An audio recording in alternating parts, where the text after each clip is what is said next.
Before Kenwood, I felt like I was in hell, in the back of my mum and dad's garage. I wouldn't go out on a sunny day. I love the countryside. I couldn't go outdoors. I just look at it and think I should be out there. I'm an artist. I should be out there painting it. And I could not get myself out of that garage and my bottles of cider.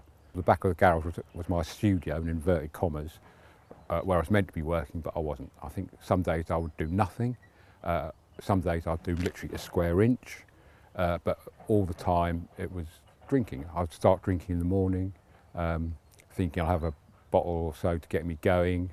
And it kind of revved me up for a bit, but nothing would happen. The day would just collapse into thoughts, questions. Well, how had I done this? How had I got here?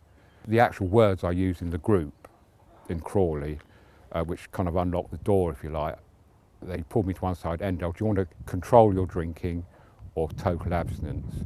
And it was like out of nowhere, out of my mouth, total abstinence. At that point, I'd submitted. I just knew. There was no controlled drinking.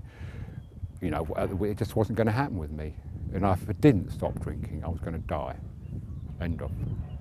Some of it was more straightforward, a bit to do with the future, perhaps, how not to pick up again.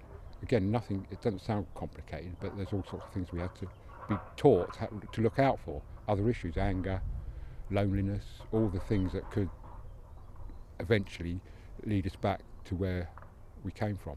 There will be trepidation and fear, what's going to happen.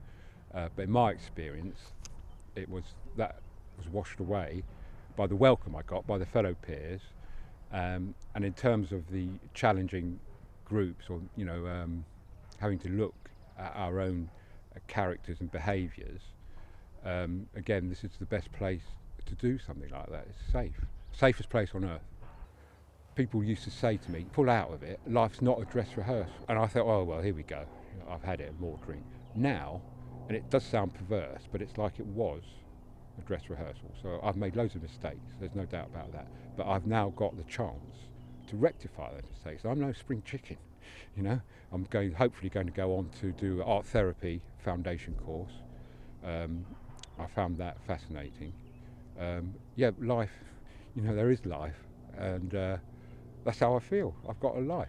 It's not, I mean, you still have to work and be, it's not, floating along. You have to take actions. That's kind of what we're taught, started to be taught at Kenwood. We are responsible for our lives, and we've got to take action. The good news is life is not boring when you're clean. So whether it's drugs or alcohol, it's not in the slightest bit boring. It's much, much better. You can feel it coursing through your veins. And not alcohol, but life. So in no way is it boring. You meet people, getting involved. It's fun. That's the other thing. I mean, recovery is fun.